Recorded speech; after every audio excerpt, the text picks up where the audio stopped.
Sumainyo ang kapayapaan, mga kapatid ko sa Panginoon.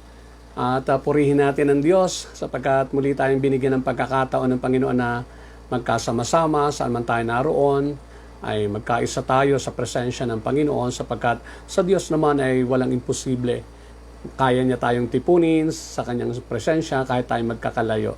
Kaya nasa ibang bansa man kayo, nasa Pilipinas o saan man sulok ng panig nitong Pilipinas, kayo po ay inaanyayahan ko na magbigay muli ng isang bukas na puso para sa ating Panginoon, para sa kanyang mensahe sa sandaling ito. At manalig po tayo na ikinalulugod ng Panginoon ang ating ginagawa. Nakatingin siya sa atin, alam niya ang ating mga pangangailangan, at siya ang Diyos na naggagantimpala sa lahat ng nakalulugod sa Kanya na ginagawa natin.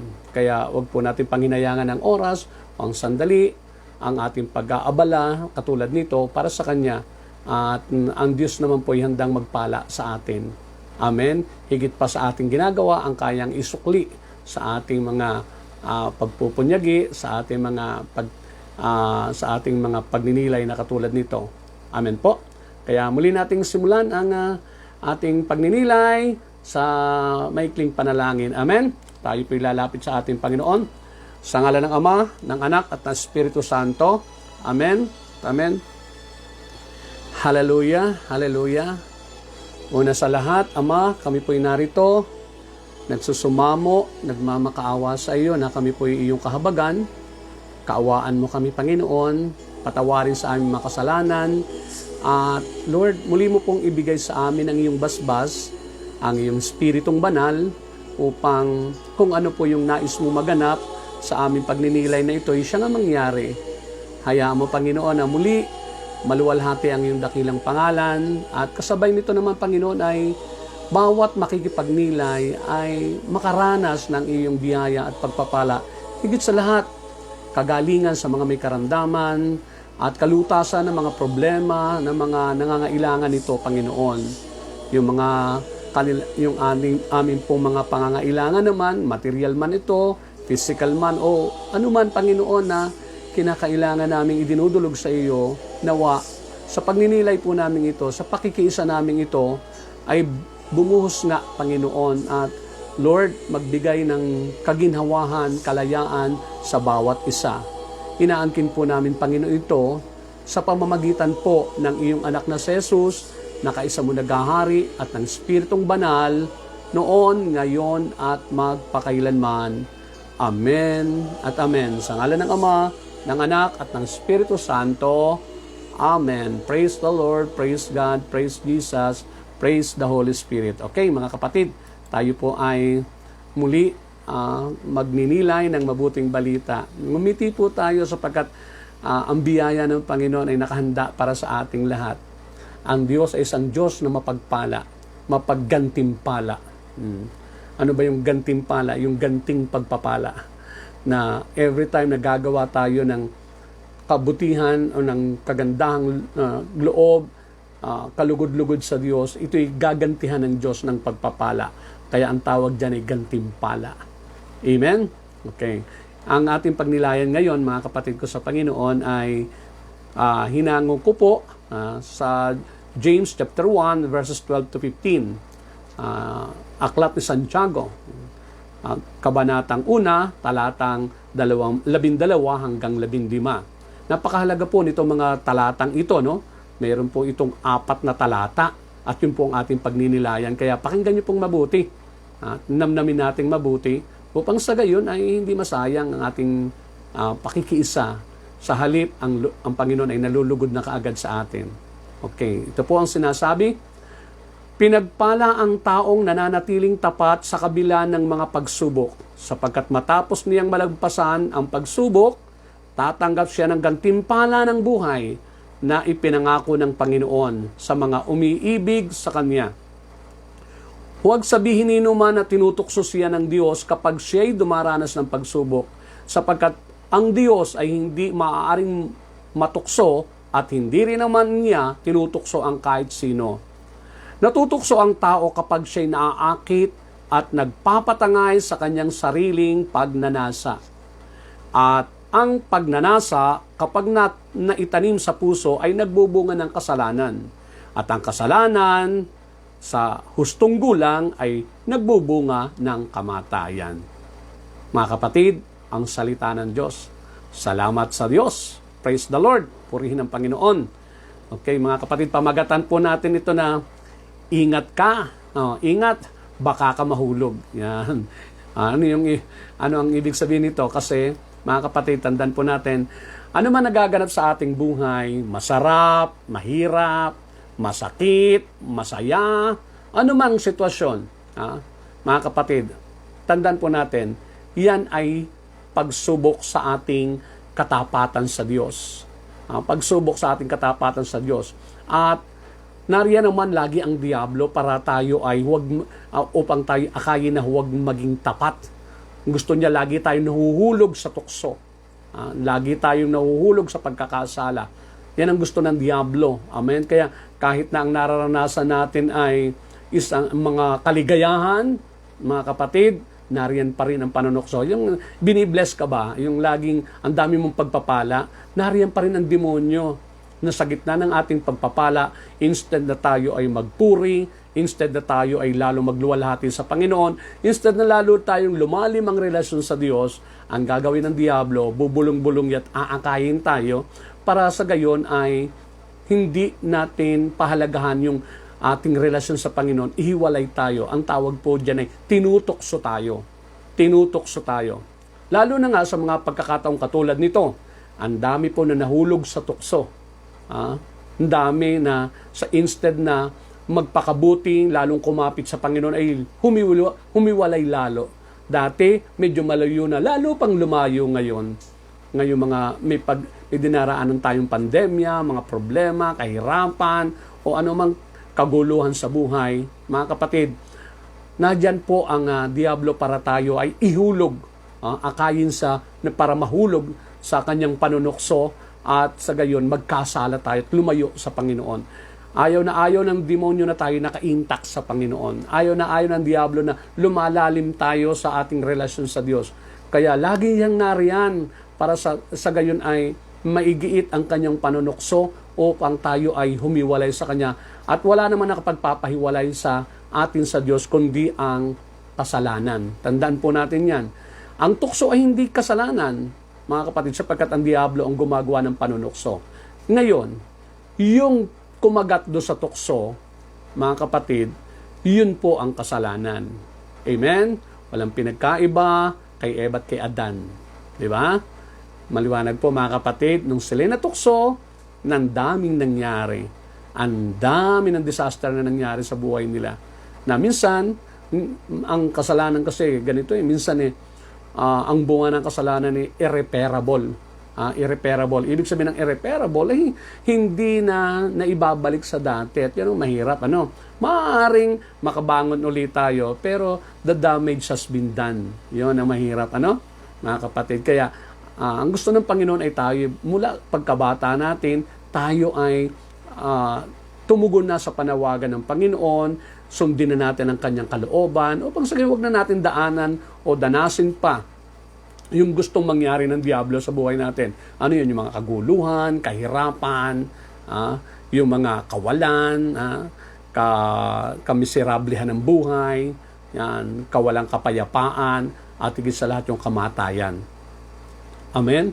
Yan po ang gusto lagi ng Diablo na mangyari sa atin, sapagkat yun naman talaga ang intention niya. Sabi sa John chapter 10 verse 10, naparirito ang magnanakaw, which is the devil. Ang magnanakaw upang magnakaw, pumatay at magwasak. So, magnakaw, pumatay at magwasak. Yan lagi ang intention niya sa atin. At yan hindi magaganap hanggat hindi niya sisimulan sa panunokso. Amen? Okay.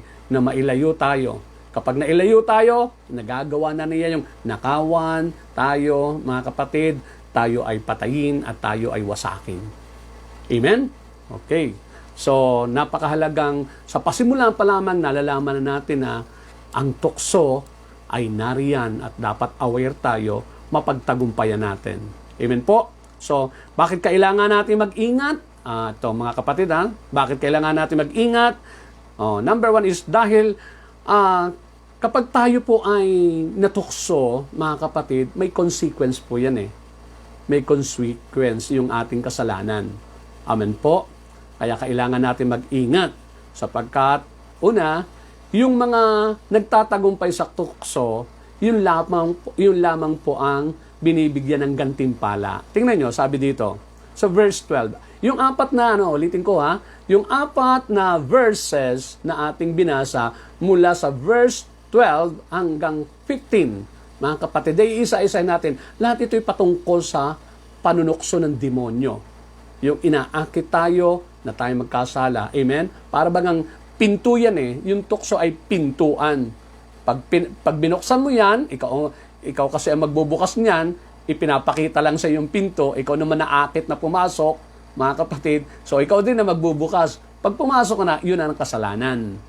Amen? So, sabi dito sa verse 12, pinagpala ang taong nananatiling tapat sa kabila ng mga pagsubok. Sapagkat matapos niyang malagpasan ang pagsubok, tatanggap siya ng gantimpala ng buhay na ipinangako ng Panginoon sa mga umiibig sa Kanya. Amen. Okay. Bakit sabi niya na ipinangako ng Panginoon sa mga umiibig sa Kanya? Kasi kapag tayo umiibig sa Panginoon, pinakang mamahal natin siya, na pagtatagumpayan natin yung anumang pagsubok eh. Yung pagsubok niya. Halimbawa, ito ang tinutukoy dito, siguro yung kahirapan o anumang pagsubok na yon, mga kapatid. Kapag napagtagumpayan natin doon, kasi habang tayo dumaraan ng pagsubok, nadyan ang demonyong bubulong-bulong eh. Bumitaw ka na, gawin mo na ito, dumiskarte ka na. Amen? Lahat, wala namang taong perfect, wala namang taong banal na banal, wala ganoon. Di ba? Ganyan ang Diablo, mga kapatid ko sa Panginoon. At nauunawaan naman sasabihin ng demonyo yan, nauunawaan naman ng Diyos yung kalalagayan eh. Nagkaganyan kay. Yan, bubulong-bulong lagi ang Diablo para tayo ay akiting niya na gumawa ng isang bagay na labag sa kalooban ng Panginoon. Amen? Okay.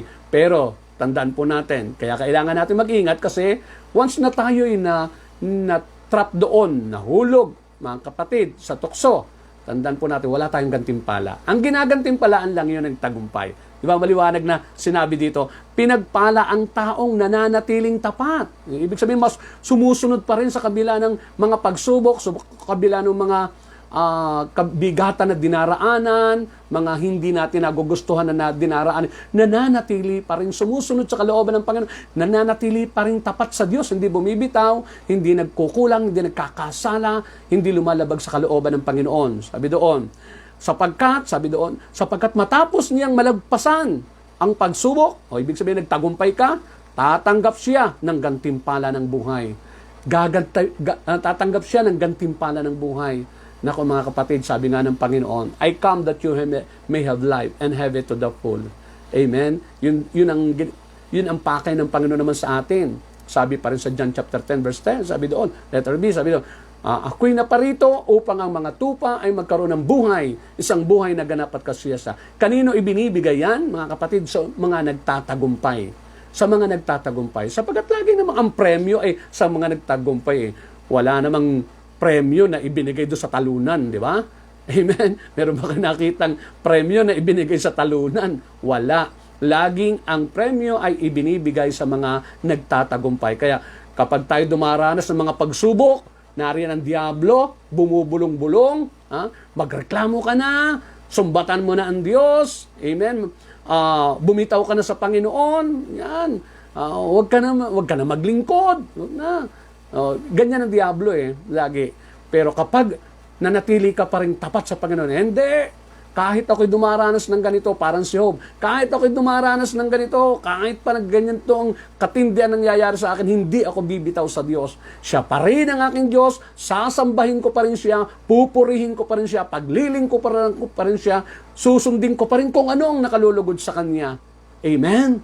Maliwanag po, kakapit pa rin ako sa Kanya pa rin ako aasa. At tandaan po natin, kapag nalagpasan natin yon, ang sabi doon sa ating binasa, sabi niya, gagantimpalaan tayo. Amen? Maliwanag po ba? So may gantimpala. Katulad ng naalala ko yung isang kwento. Meron daw isang hari. Yan. May isang hari na medyo matanda na gusto niya na magpahinga sa pagiging hari.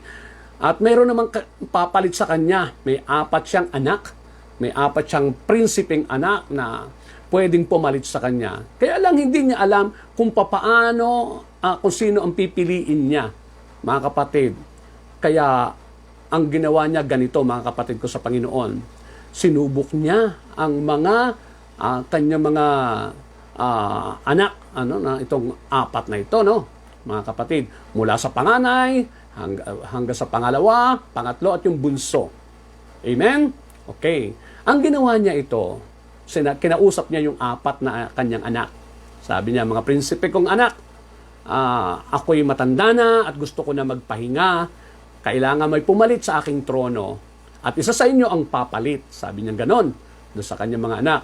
Sabi, pero ganito, para maging fair, wala akong favoritism, ay kayo mismo ang dapat na maging qualified doon sa posisyon o doon sa pagkakamit ng trono ng pagiging hari. Ang ginawa niya ay, ano pong gagawin namin? Sabi ng mga anak niya. Sabi niya, eto, bibigyan ko kayo ng buto. No, buto ng kalabasa. Kailangan ito ay patubuin ninyo. At bumalik kayo pag pinatawag ko na kayo. At pakita nyo sa akin kung anong nangyari, kung paano nyo pinatubo at pinaganda, pinalaki yung kalabasa. Amen? Okay. So, binigyan niya tigi isang butil na buto ng kalabasa. Yan. So, ginawa naman talaga nung 4 na mula sa panganay hanggang sa bunso, ay ginawa nila talaga, itinanim nila, inalagaan. So, lumipas ang ilang panahon, ilang araw, mga kapatid, at pinatawag niya ang kanyang mga anak sang araw. Halina kayo, mga prinsipe, mga anak ko, at pipili na ako ngayon kung sino ang magiging karapat-dapat na humalili sa akin bilang hari ng ating kahariang ito. So, bawat isa, yung panganay, tinawag niya, ikaw, panganay, tingnan ko nga kung anong ginawa mo doon sa buto. Wow! Dala-dala niya yung malaking paso, tapos meron pang taga-alalay siya sapagkat nagbunga ng marami nagbunga yung kanyang dala-dala yung mga kalabasa, ang dami-dami, mga kapatid ko sa Panginoon. So, tuwan-tuwa, palakpakan natin. Sabi niya, palakpakan natin ang aking panganay na anak. Yan. Nagbunga yung kanyang ang lago-lago ng kanyang buto na ibinigay ko sa kanya, yung buto ng kalabasa ay talaga napaganda niya. Tapos, sumunod na yung pangalawa. Wow, mas malago. Halos mas malago, mga kapatid ko sa Panginoon. At mas marami pa ang bunga kaysa doon sa una. Kaya ang akala nga nung pangalawa, ay talagang, tuwan-tuwa na siya.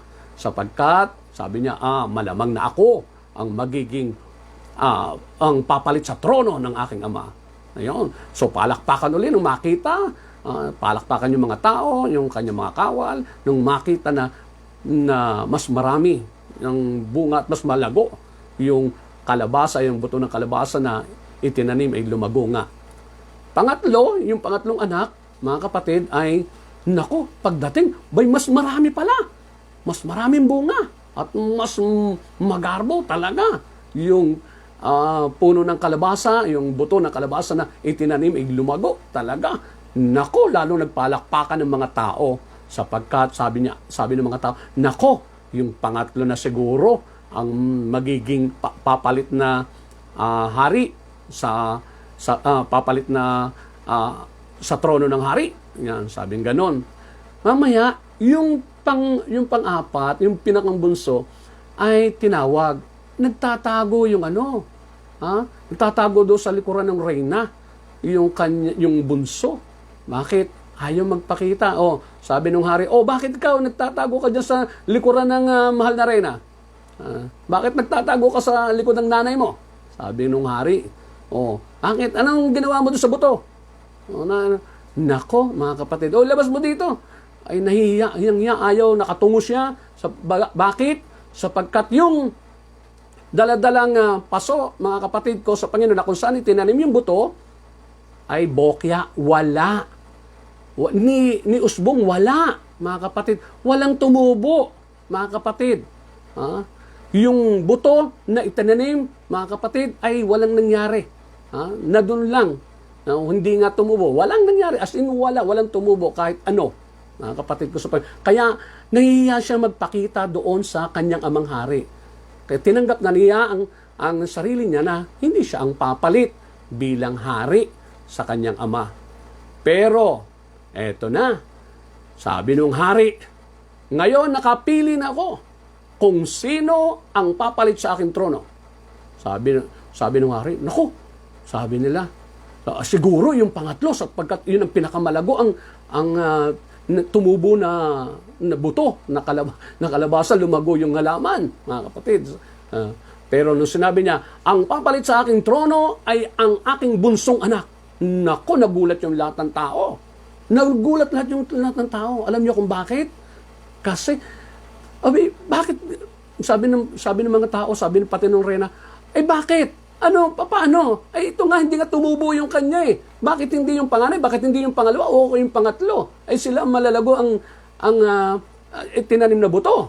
Nagtubuan at may mga bunga pa.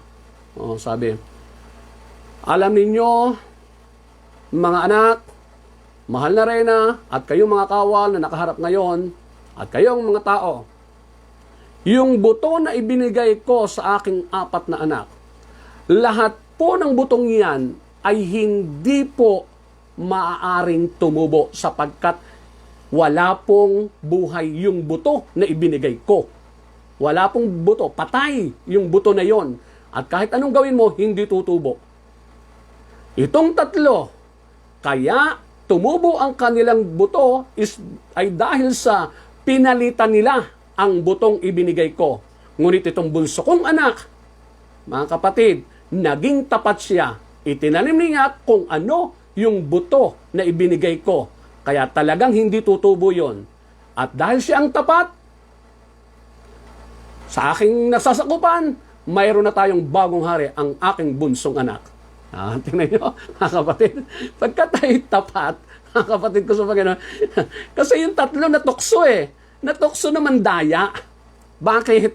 Sapagkat mayroon silang ang tawag dito, pagmimiti ng walang katapatan eh. Pandaraya ang nasa puso nila.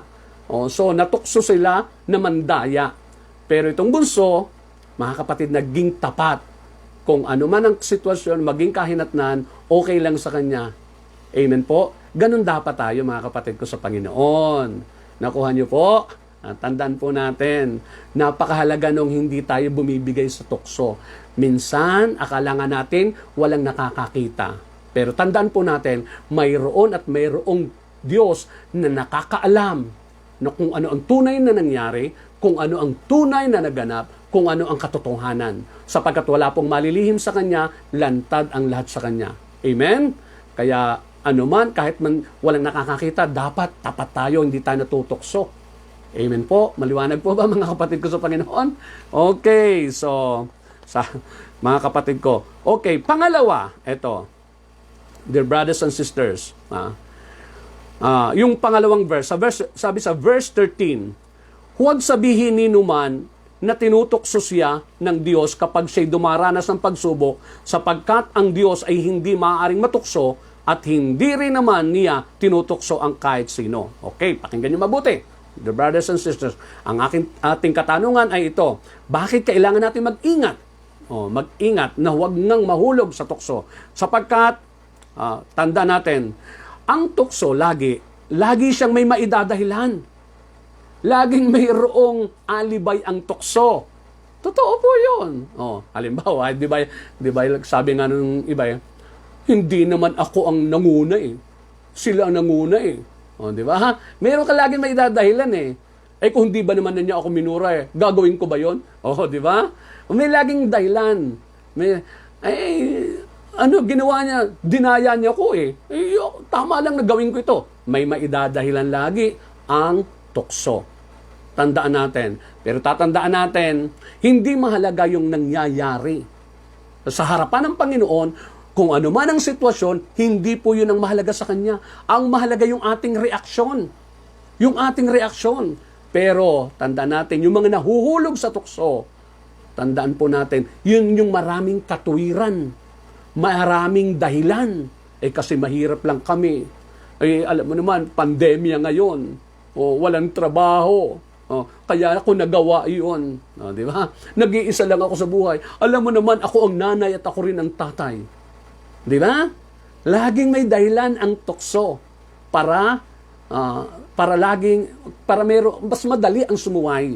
Mas madali ang mahulog sa tukso kapag marami kang katwiran. Pero kung ang katwiran mo lang, hindi ito tama, anuman ang mangyari, hindi ito kalugod-lugod sa Panginoon. Hindi ito ang dapat mangyari. Ang dapat, anuman ang mangyari, sabi nga ni San Pablo, sa mamatay o sa mabuhay, ako'y kay Kristo. Amen?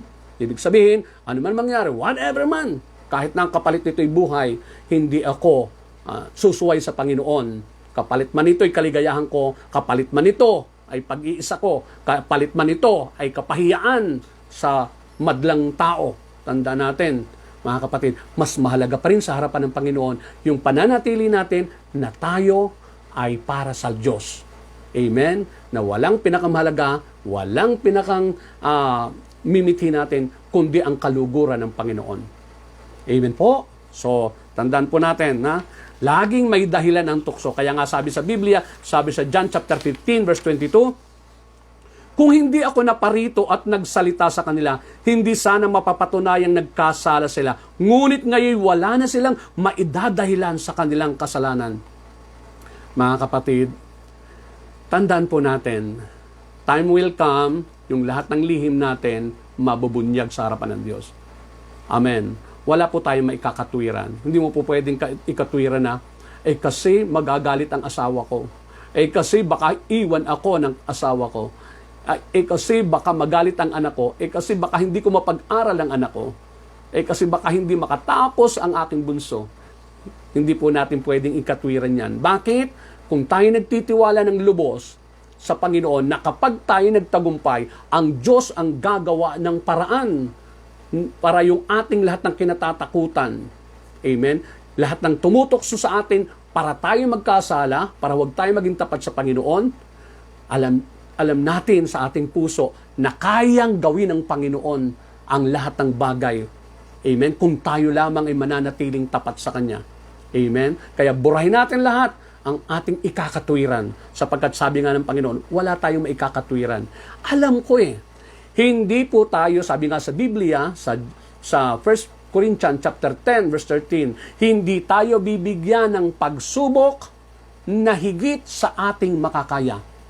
Kaya po natin. Maliban na lang sabihin natin, hindi ko talaga kaya. Hindi mo talaga kaya sa sarili mo yun. Pero tandaan natin, nadyan lagi ang Diyos na laging handa na tayo tulungan upang magtagumpay tayo. Amen? Kaya nga sabi ng Panginoon, humingi kayo at kayo bibigyan. Humanap kayo at kayo makasusumpong. Kumato kayo at ang pintuan ay bubuksan para sa inyo.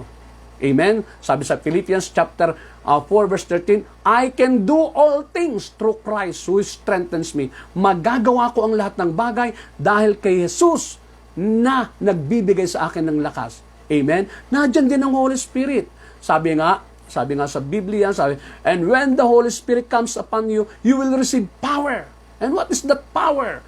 Yung power to overcome all works of the evil spirit, to overcome all temptations. Amen? Tandaan po natin, with God, nothing is impossible. Pero kung sa ganun sarili natin, mga kapatid, talagang hindi natin kakayanin. Kaya nga, mga kapatid, kaya natin because of God. Because of God. Kaya napakahalaga yung lagi tayo nagpipray. Lagi tayong ini-invoke natin ang presence ng Holy Spirit. Lagi tayo nagpapakumbaba sa Holy Spirit na sasabihin natin, Lord, I cannot do anything apart from you. Please strengthen me.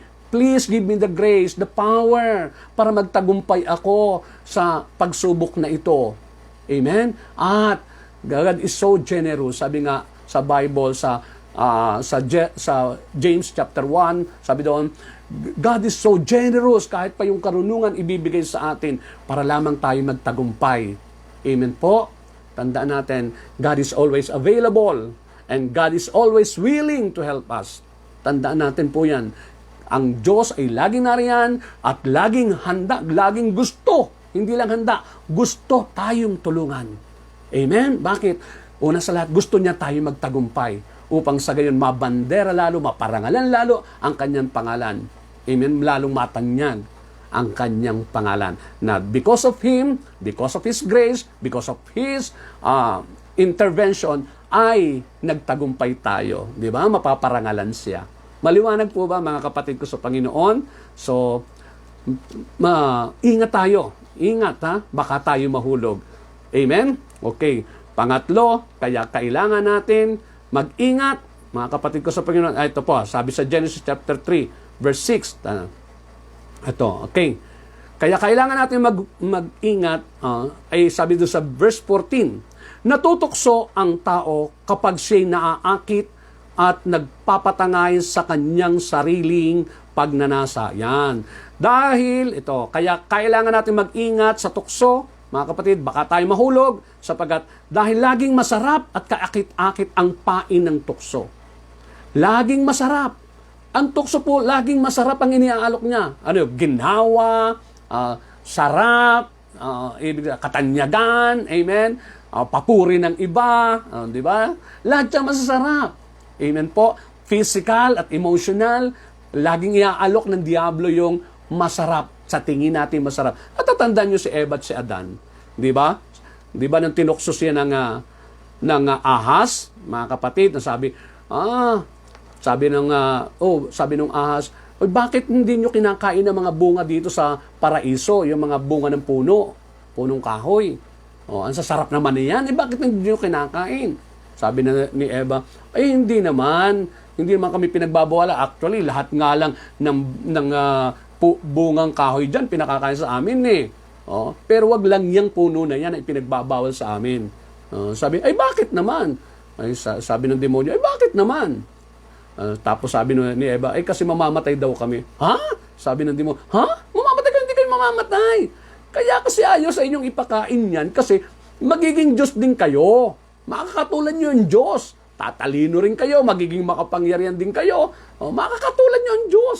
Tingnan mo. Yun ang panunokso, di ba? Biro mo, ang sarap nun, di ba? Masarap yung kanyang alok. Magiging katulad ka rin ng Diyos. Amen? Matutulad kayo sa talino ng Diyos. Di ba? Amen. So, ang sarap noon. Kaya nga sabi ni Eva, sabi doon sa Genesis chapter 3 verse 6, ang punong kahoy ay napakaganda sa paningin ng babae at sa palagay niya ay masarap ang bunga nito. Naisip din niya na kahanga-hanga ang maging marunong. Kaya't pumitas siya ng bunga at kumain ito. Binigyan niya ang kanyang asawa at kumain din ito. Tingnan niyo mga kapatid ko sa Panginoon. Ibig sabihin pati si Adan na bola din ng Diablo, ano? Mga kapatid ko sa Panginoon. Ano ang inialok ng demonyo? Maganda, higit doon sa kanilang kalalagayan. Sila tao lang. Ito ang alok niya. Ano? Mag-level up. Ano ang level up? Malaking level up. Ano yun? Maging Diyos din. Maging matalino rin katulad ng Diyos. Tingnan nyo. Laging ang alok ng demonyo ay masarap. Lalo na sa mga malalaki. Sino? Meron bang natutokso daw sa doon sa pangit? Bihira yun. Amen? Mayroong kakaibang karanasan ang iniaalok, kakaibang kaligayahan, di ba? Kakaibang sarap ang iniaalok, kaya tayo natutokso. Amen po? Di ba? Laging ganun ang alok ng demonyo.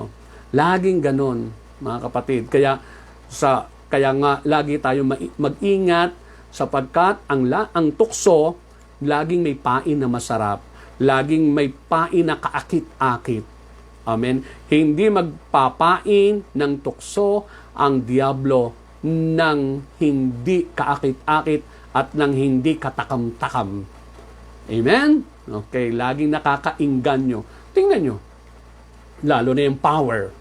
Diba? Ang sarap maging powerful. Diba? Lahat ng tao, ganyan. Yan, mag-e-election na naman.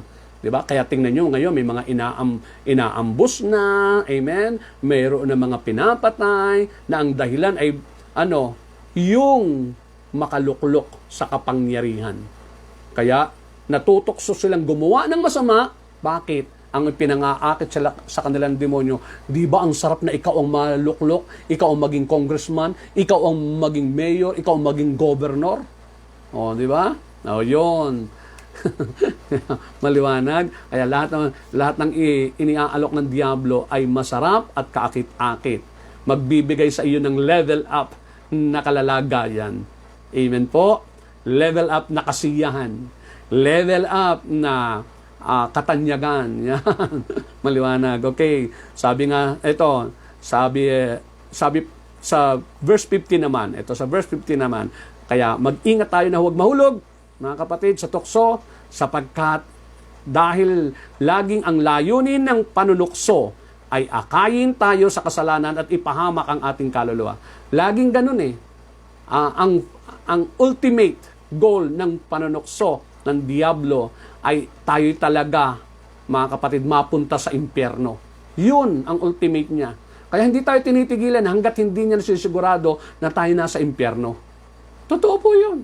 Hanggat kaya maikli na yung buhay natin. Malapit na tayo mamatay eh. Tinutokso pa rin eh. Bakit? Pag malapit na nga, lalo na eh. Lalo na. Amen? Kaya naman mga kapatid ko sa Panginoon, nakakalungkot, kahit mga lingkod ng Panginoon, mga kapatid, ang dami pa rin nahuhulog sa tukso. Bakit? Kasi nga, mas lalo yung nagagamit ng Panginoon, para maraming maakay para sa kaluwalhatian ng Diyos, para sa buhay na walang hanggan sa piling ng Diyos, para sa kaligtasan. Lalo na yung mga nagagamit dyan. Ang dami na nakapaligid ng tukso dyan. Amen? Ang dami ng gawa ng Diablo para ang taong ito, mga kapatid, ay ibagsak, mahulog sa kasalanan, sa tukso, upang sa gayon, huwag na siya magamit ng Panginoon. Sa totoo lang, ang dami ko pong nasaksihan ganyan, na mga lingkod ng Panginoon, nakagamit-gamit dati, pero ngayon din na nagagamit. Bakit? Tinukso ng pera. Ano ang alok ng pera? Sabi ng pera, marami kang matutulungan. Giginawa ang buhay mo, mapag-aaral mo ang iyong mga anak sa magandang pang-aaralan, maibibili mong ganito, nako, matutuwa ang iyong pamilya, nako, sasambahin ka ng mga taong nakapaligid sa iyo. Di ba masarap yan? Amen? Yun. Kaya yung isang lingkod ng Panginoon, dating tapat na naglilingkod at marami ang naaakay sa Panginoon, yun, nahulog sa tukso. Ang pinantukso, pera. Di ba? Kaya ang daming tutokso dyan sa pera. Iniwan ang paglilingkod dahil sa pera. Amen?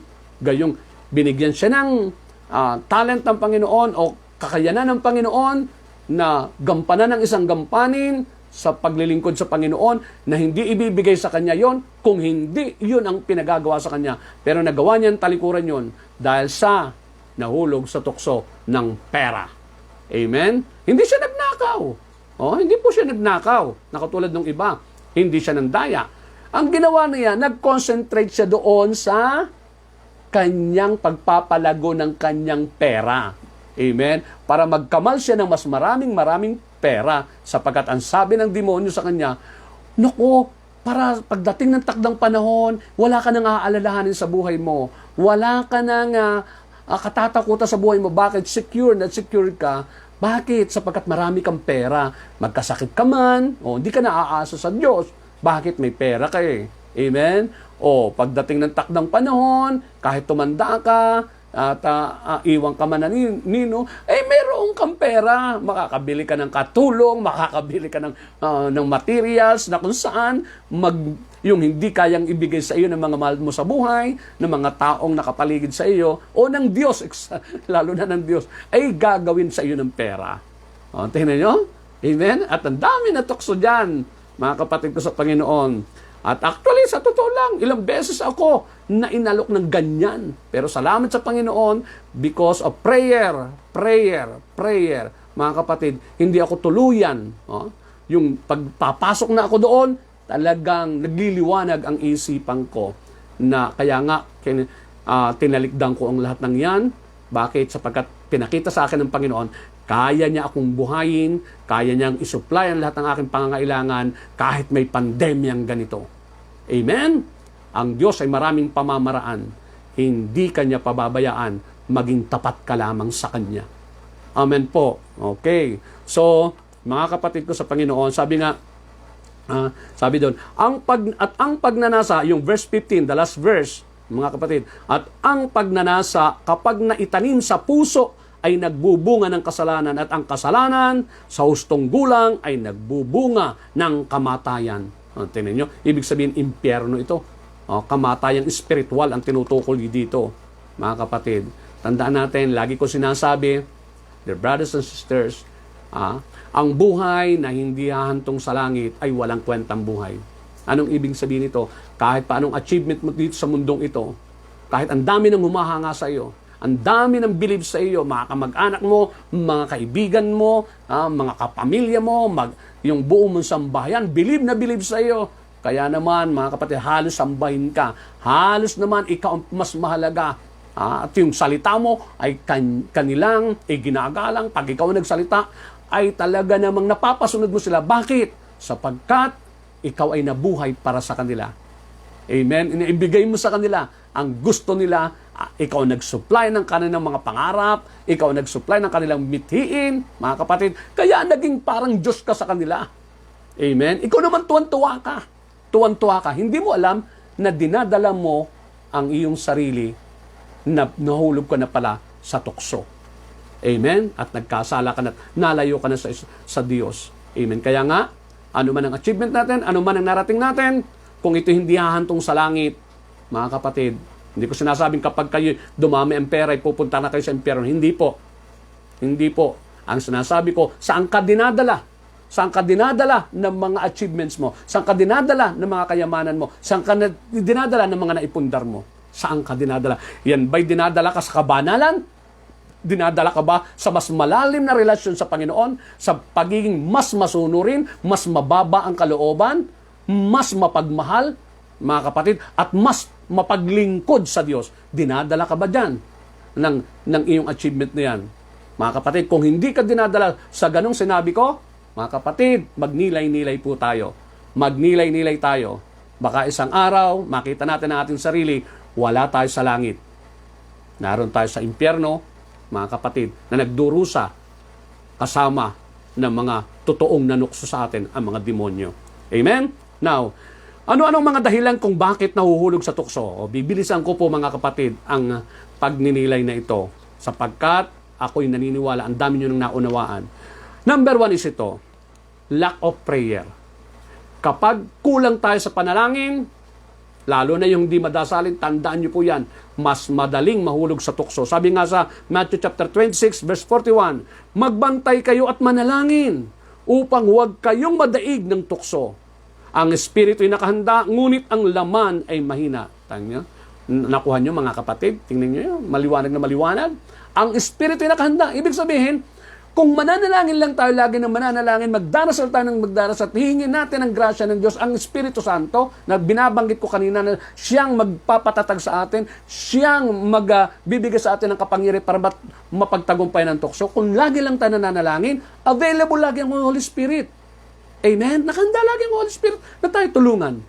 Amen. Kaya, ang isa sa dahilan kung bakit madali tayo mahulog sa tukso ay ang kawalan ng pagdarasal. Amen. Maaaring nagdarasal tayo pero hindi ganun seryoso. Maaaring nagdarasal tayo pero konti lang. Walang quality. At maaaring nagdarasal nga tayo pero hindi ang Espiritu Santo ang hinihingi natin. Hindi ang patnubay, hindi ang pagtatagumpay sa tukso, hindi ang pagiging masunurin sa Panginoon ang ating hinihingi. Amen. Nagdarasal ka, yes. Pero ano ang laman? Dapat ang pinakamahalagang laman ay, Lord, give me the power to overcome all works of the evil spirit. Amen? Especially temptation o tukso. Pangalawa, lack of knowledge. Lack of knowledge. Yung kawalang kaalaman. Sabi sa Hosea 4:6, my people perish because of lack of knowledge. Kapag tayo walang alam, lalo yung hindi tayo nakikipagnilay, pa-absent sa pagninilay. Amen? tamad magbasa ng Word of God, ng salita ng Diyos, tamad magsaliksik, tamad magpalalim sa salita ng Diyos, tamad magmemorya, tamad mag-seminar, mga kapatid, lahat ng patungkol upang dumami ang ating kaalaman tungkol sa salita ng Diyos. Kapag ito ang ating kinakatamaran, tandaan po natin, kinakatamaran natin ang pagkain ng ating kaluluwa. Ang pagkain ng ating kaluluwa. Amen? Kaya nga sabi, my people perish because of lack of knowledge. Ang aking mga anak, ang aking bayan ay napapahamak dahil sa kawalang kaalaman.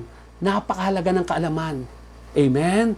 Mga kapatid, tandaan po natin, matalino ang demonyo. Kaya dapat mas matalino tayo sa kanya.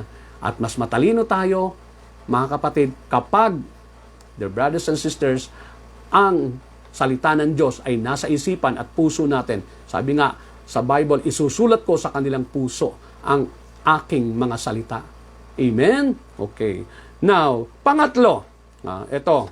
So, una, lack of prayer. Pangalawa ay lack of knowledge. Pangatlo is lack of carefulness, yung kawalang ingat. Kapag hindi tayo maingat, tandaan po natin, pag hindi tayo maingat sa ating mga aksyon, sa ating mga ginagawa, madali tayong matukso, hindi mapagbantay. Amen? Sabi nga sa Bible, Ephesians chapter 5, verse 15 to 17, kaya't mag-ingat kayo kung paano kayo namumuhay. Mamuhay kayong tulad ng matatalino at di tulad ng mangmang. Gamitin ninyo ng lubusan para sa mabuti ang bawat pagkakataon, sapagkat puno ng kasamaan ang kasalukuyang panahon. Huwag kayong maging hangal. Sa halip, unawain ninyo kung ano ang kalooban ng Panginoon. Okay, mga kapatid. So mag-ingat daw tayo. Hindi pwede yung basta na lamang. Kailangan every step of the way, mga kapatid ko sa Panginoon, pinag-aaralan natin kung ito ba ang gagawin ko, ito ba ang tama, ito ba ang ayon sa kalooban ng Panginoon. Maging maingat tayo. Kasi ang demonyo, sabi nga sa Bible, sabi sa Bible, sa 1 Peter chapter 5, verse 8, the devil is like a roaring lion, always seeking someone to devour. Kaya sabi ng Panginoon, magbantay kayo, maging maingat kayo. Amen? Ang demonyo na dyan lang. Be careful. Amen po. Kaya, dapat laging alam natin kung ano ang tama at mali at hindi tayo padalos-dalos. Hindi tayo nagpapadala sa ating emosyon. Kasi, tandaan po natin, ang taong malayo sa pagkakasala ay yung may self-control. Yung nakokontrol niya ang kanyang sarili. May mga taong ang gustong kinukontrola yung iba. Pero hindi po yan ang mga matatagumpay na tao. Ang mga matatagumpay na tao sa harapan ng Panginoon, yung nakokontrol niya ang kanyang sarili. Amen? Nakakontrol niya yung kanyang dila, ang kanyang bibig, ang kanyang mata, ang kanyang tenga, ang kanyang panlasa, ang kanyang pang-amoy, nakokontrol niya. At kapag nakontrol natin yan, tandaan po natin, mananagumpay tayo, hindi tayo karakarakang madadala sa tukso. Hindi karakaraka tayo mahuhulog sa tukso. Amen? Pang-apat, lack of trust. Lack of trust.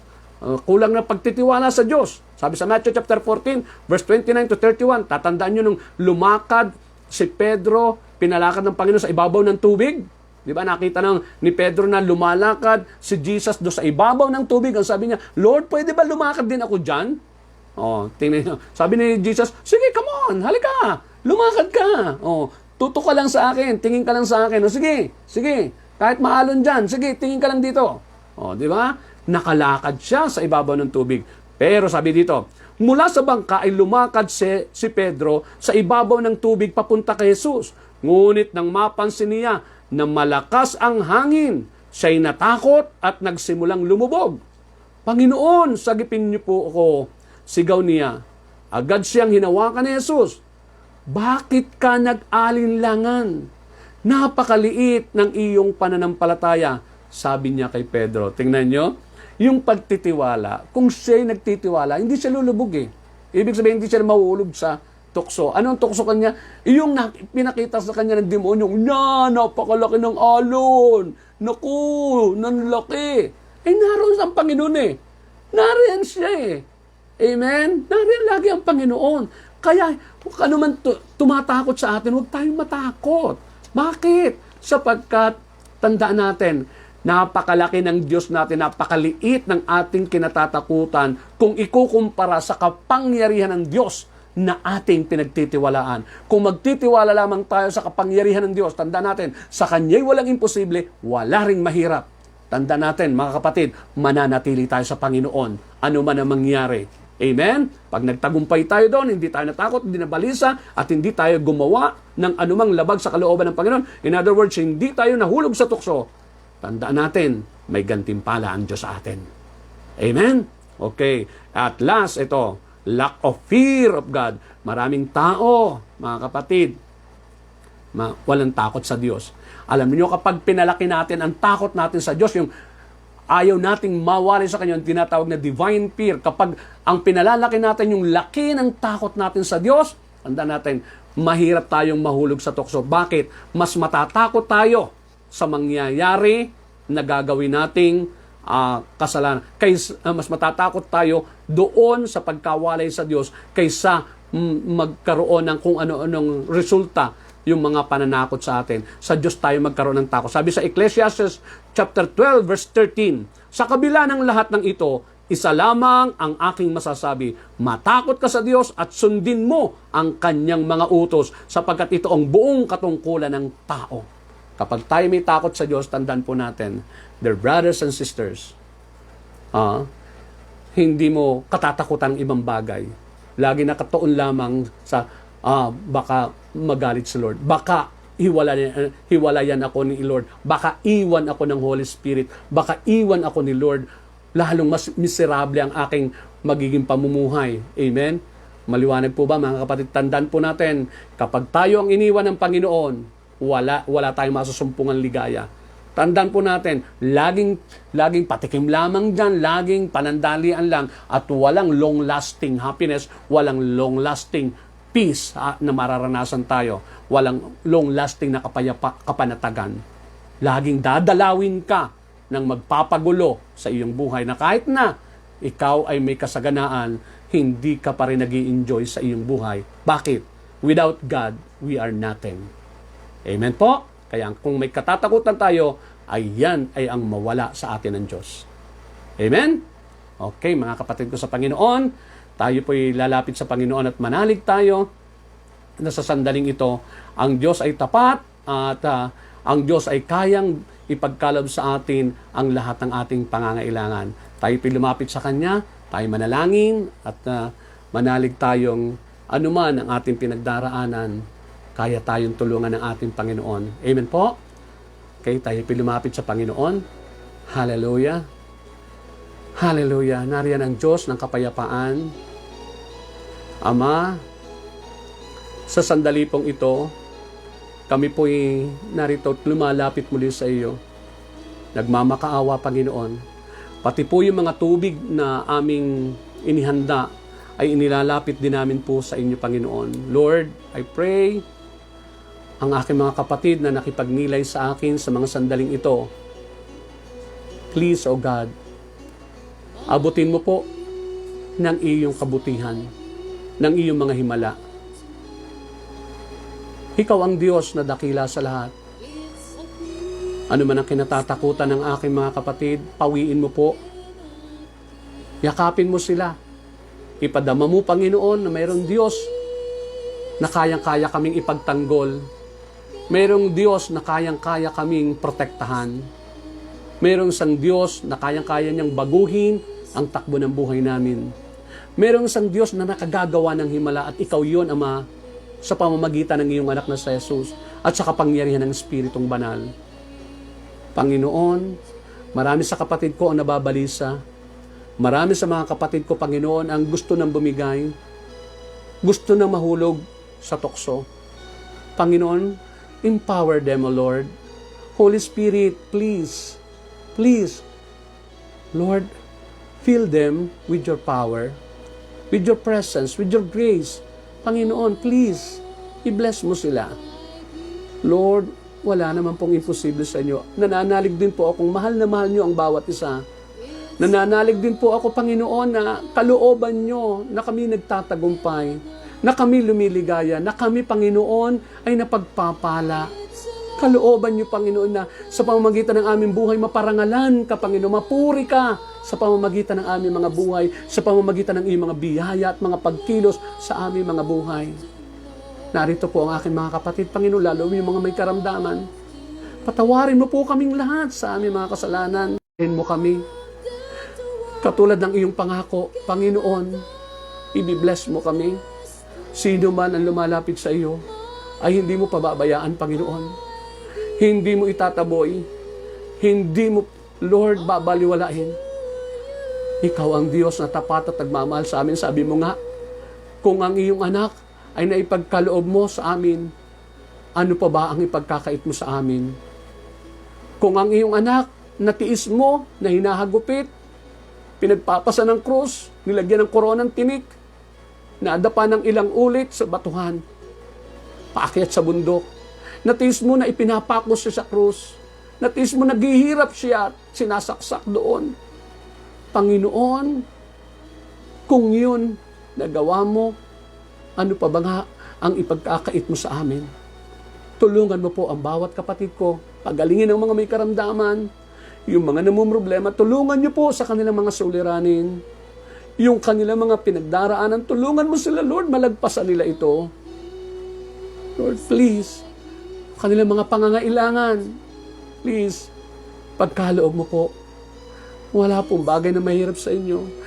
Iunat mo po ang ipagpala at mapaghimalang kamay sa bawat kapatid kong nananalig ngayon at nakikipagnilay. Saan man sulok ng mundo sila naroon, kahit na ito'y replay, Panginoon, ikaw ay hindi nagbabago. You are the same yesterday, today, and forever. At ganun din ang iyong kapangyarihan, ang iyong awa at habag ay ganun din, Panginoon. Hindi naluluma. Laging sariwa, laging bago, laging handa, Panginoon, para sa mga lumalapit sa iyo. Ama, pagpalain mo nga at pagpalain mo rin ang lahat ng tubig na inihanda ng aking mga kapatid at itong mga nasa harapan ko ngayon, Panginoon. Basbasan ng iyong kamay, ng iyong kapangyarihan. Hayaan mo sa pamamagitan nito, maging daluyan mo ito, maging instrumento mo ito ng kagalingan ng sino pa man, Panginoon. Kalayaan, kapanatagan, kapayapaan, Panginoon, Lord, kaginhawahan. In the name of Jesus. Kasiglahan in Jesus' name. Ama, inaangkin po namin sa mga sandangling ito, Lord, ang iyong habag at awa ay sumaamin nga. Salamat po, Panginoon. Nananalig kaming tinugon mo ang aming panalangin. Nananalig kami, Panginoon, inilukob mo nga ang iyong Espiritong Banal sa amin. Salamat. Salamat, Lord. Napakabuti mo. Sasambahin ka namin patuloy. Luluwalhati ang pasasalamat at tadakilat paglilingkuran habang kami nabubuhay. We love you, Lord. We praise you and we adore you. We worship you, Lord. In Jesus' name. In Jesus' name. Amen and amen and amen. Thank you, Lord. Thank you, God. Amen and amen. Sa ngalan ng Ama, ng Anak, at ng Espiritu Santo. Amen at amen. Mga kapatid, manalig po tayo na muli ang Diyos ay nalugod sa atin. Tinugon tayo. Amen? Pumanatag na po kayo. Huwag na po kayo mag-alala. Ang tanda ng ating pananampalatayong pagpanatag ng ating kalooban. Amen po. Nakita tayo ng Diyos, nalugod sa atin ang Panginoon. Tandaan po natin, narin lang ating Panginoon, lagi nakatunghay sa atin. Amen po, na handang tumulong, handa lagi magpala sa atin. Amen. Now, mga kapatid, please share niyo po itong video na ito. Share niyo po. At sa pag-share lang po ninyo, naglilingkod na kayo, pinagpapala na pa kayo, lalo kayo ng Panginoon. Ay may pagkanalulugod po ng Panginoon niya, at yan naman talaga ang purpose ng Lord. Maging kasangkapan tayo ng Diyos para sa papalaganap ng mabuting balita. At yung ating YouTube channel, subscribe po kayo at ayain nyo din yung iba na mag-subscribe, mga kapatid, at i-share din.